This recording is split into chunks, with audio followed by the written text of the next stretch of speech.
immediately I felt the support of all the people that were sitting out in front of me, and so everything just relaxed, and I was able to enjoy their presence and enjoy how much they seem to love and be excited for our show. Liar! Rings of Power actress needed therapy to survive violent scenes. No, this is not a Babylon Bee headline. No, this is not a meme created by the Legion of Memers. It's an actual statement made by the actress that portrays Galadriel in Rings of Power. Holy shit, the jokes write themselves.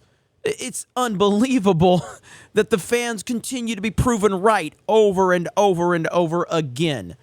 Rings of Power actress, I needed therapy to survive violent scenes. My goodness. If you can't beat them, train with them. Lord of the Rings, Rings of Power star Morfydd Clark revealed the intense way she prepared for her role as Galadriel. And it says, I would flinch a lot when people came at me. So they did exposure therapy with me where I would have these huge men running at me, screaming with swords to stop me from looking frightened, because I've definitely been cast as the victim. And Galadriel is not that. You hear how they have to add that emphasis? Galadriel is not a victim. She's a strong, powerful woman that the actress needed therapy in order to portray. What? It's insane.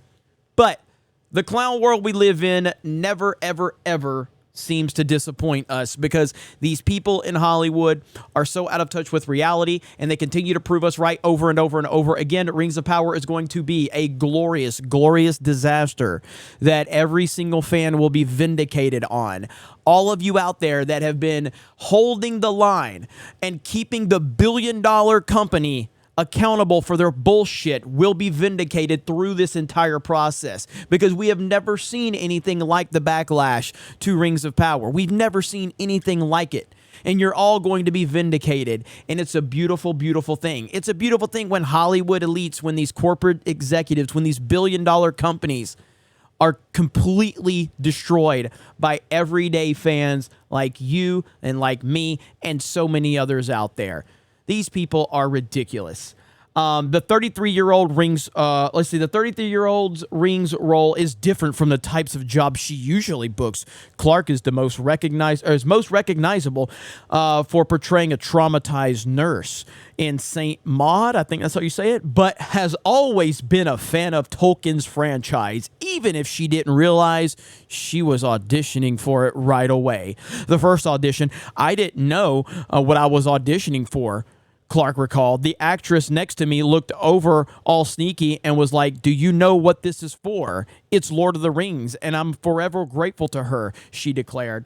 I went to the toilet and just stared at myself. What? I wasn't prepared for that one. I went to the toilet and I just stared at myself, and I was like, "You've got to pull yourself together." Why didn't you say bathroom? Did you look at your reflection in the toilet? I'm very, very confused now. Anyway. You've been training for this for years, Clark said of her audition. "You know what to do. It's in your blood, because I've been obsessively watching Lord of the Rings for my whole childhood." Well, if that's the case, then that's probably why you were confused as to what role you were, trying out for, considering that your role with the name Galadriel has really nothing to do with the character. So that's probably why you were confused. So that makes a lot of sense. The series is set thousands of years before the original film and features new, diverse characters that are meant to modernize the series. What does that hyperlink lead to? New, diverse characters. I have to know now. I have to know. So right here, Amazon's Lord of the Rings. Let me get rid of all these ads. Amazon's Lord of the Rings reveals more key Tolkien characters. Well, they're not Tolkien characters. That's the whole problem. But anyway, that's neither here nor there. We'll go back to this. So the Amazon Prime series was a personal venture of CEO Jeff Bezos, who is a longtime fan of the franchise. He passed that passion down to his son, who Bezos said gave him some advice on the show.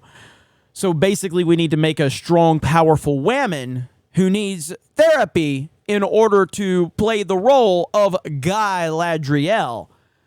Anyway, the whole thing is so funny to me. I tweeted out about it. I said the jokes write themselves. If you go over to the New York Post tweet, you can see, I mean, people are just, well, that was mine right there. Impressive. Very nice. Now let's see the quote tweets.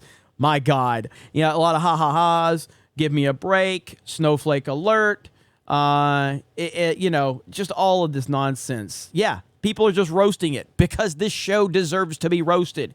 It deserves to be roasted over and over and over again because that's where we are. I even saw this. I screenshotted this tweet right here, or this comment right here, and it's so good. It's so good. When Galadriel gave up being a hockey player and became a pro golfer in order to save her grandma's house and win the gold jacket. That was the definition of a hero's journey. I fucking love you, internet. I love the memes. I love how much this show is being roasted. I love your creativity. And when I saw this, Happy Gilmore is one of my favorite movies of all time. When I saw that one, I mean, there's so many references out there. The entire comment section for every Rings of Power trailer is stuff like this. I love you, internet. Continue to roast the hell out of this show. Don't let these people get away with this. Don't let them off the hook. They deserve to be mocked and shamed. And I'm talking about Amazon. I'm talking about the corporate heads. I'm talking about the billion-dollar company. And I am talking about the people that continue to take shots at the fans and call you racist and sexist and misogynistic. These fucking people don't deserve any respect whatsoever because they continue to disrespect us, the fans, so they deserve the same treatment back. But there are people involved with the process that probably aren't saying anything at all. And no, people that are just involved in the process that aren't saying anything, they don't deserve that. But the individuals that continue to call fans racist and sexist, they deserve to be held accountable for the shit that they say. That is the bottom line. The internet is awesome. The fans will continue to win. You guys have a great day. Thank you very much for checking out this video, and we will talk to you later.